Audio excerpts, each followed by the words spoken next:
Today, I went to my local Cineworld to watch M3GAN, that rare occurrence that I do where I crawl out of my safe space and get on a bus and go into town.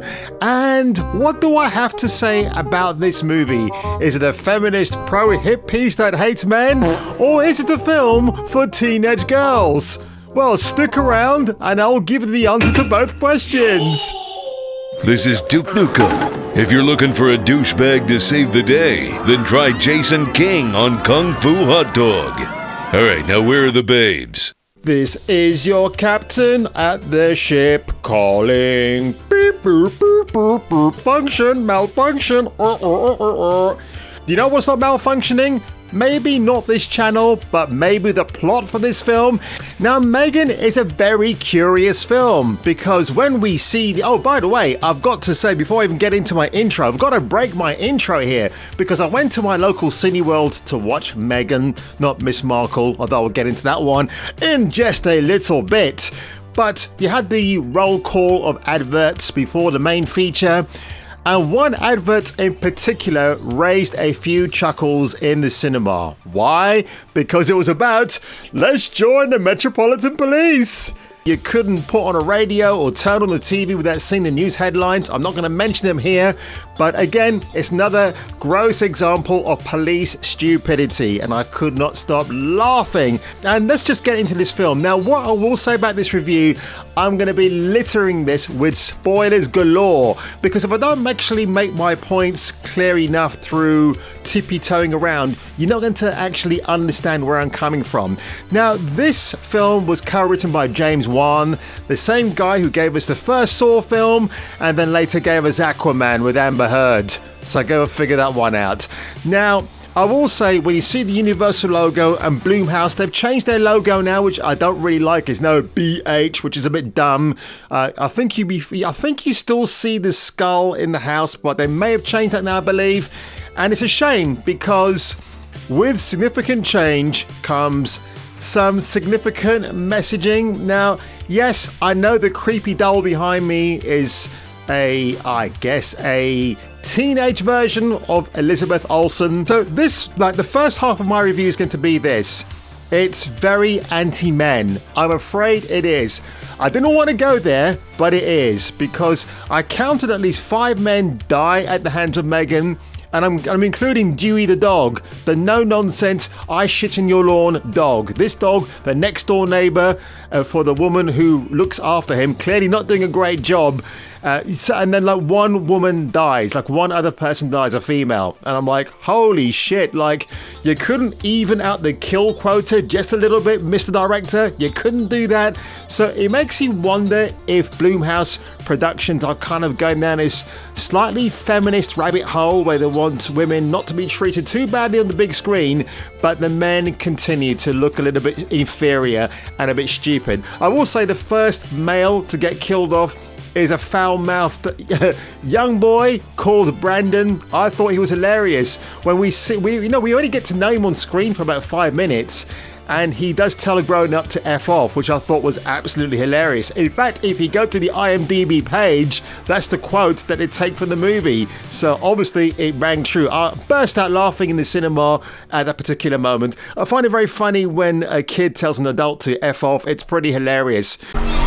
Make her say something. Stop! Don't! M3GAN! Now, in the build-up to his demise, he gets some lone time with M3GAN, and I'm just wondering where they were going to go with the next scene, because he could have done the childish boy thing and start disrobing her. I thought that's what... Oh, and actually, it looks like he was going to do that because he's not quite sure what he's staring at. It's so weird. Now, this plot point didn't make a whole heap of sense to me because it's established earlier on that M3GAN has now become this eyes on the prize big deal toy. It's a perpetual toy because the whole concept is Katie, the young insufferable girl who loses her parents at the beginning of the film and is now a niece to her mum's sister, had mentioned this, plants the idea into her auntie's head that, you know, if I have one toy, I want to keep it forever. And of course, there you go, the old Einstein light bulb just goes up above her head, and We're going to get a series of M3GAN dolls being rolled out onto the production line that come with various skin pigmentations. So maybe for a sequel, if one ever gets greenlit, you could have a Meghan Markle doll. Just tweak it slightly so it doesn't look quite like her, but it is her, and run with that narrative as you will.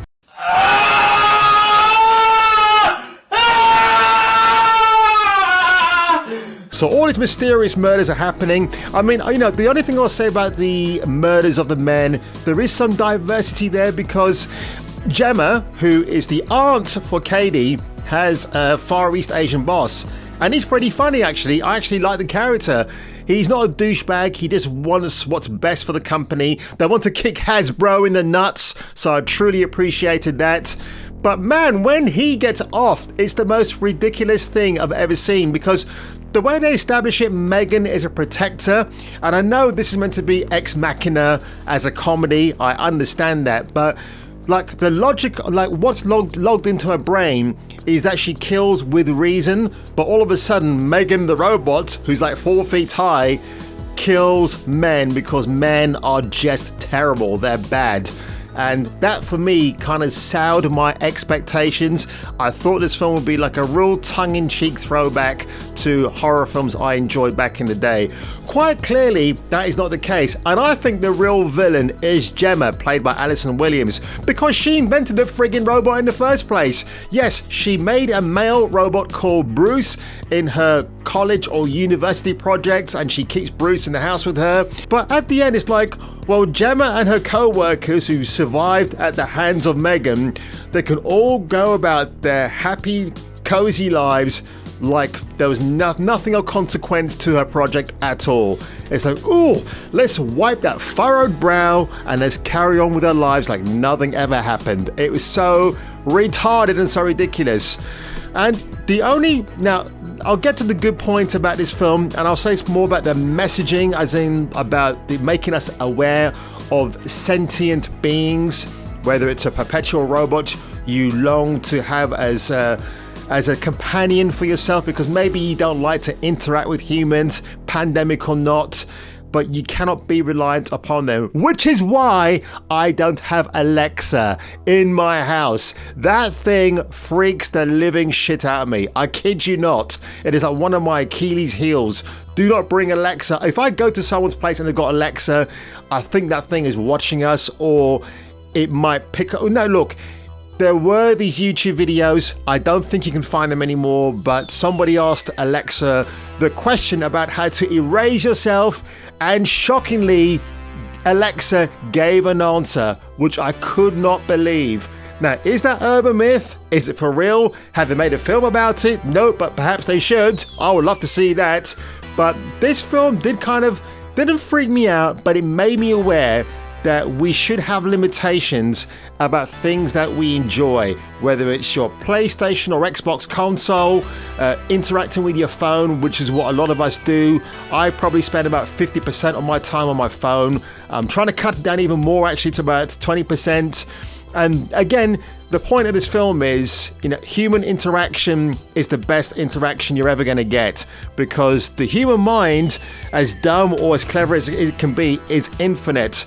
AI cannot be that good. It tries to be, but it cannot be. It's honestly like she's part of the family now. They could be building emotional connections that are too hard to untangle. She's the happiest she's been since her parents died. Yeah, for me, it had potential, but it hates men at the end of the day, which I didn't really appreciate.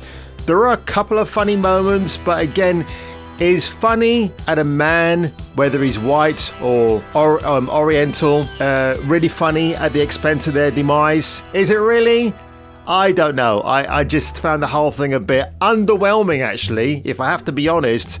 So what a shame. I think that the concept of M3GAN is good. Hey, you know what? If you want to watch a film where a grown-up adult man is in love with an inanimate object, perhaps Lars and the Real Girl with Ryan Gosling is my choice for you. Because you can look at it two ways. It's about a man who's got a mental illness, or he really is in love with this sex doll.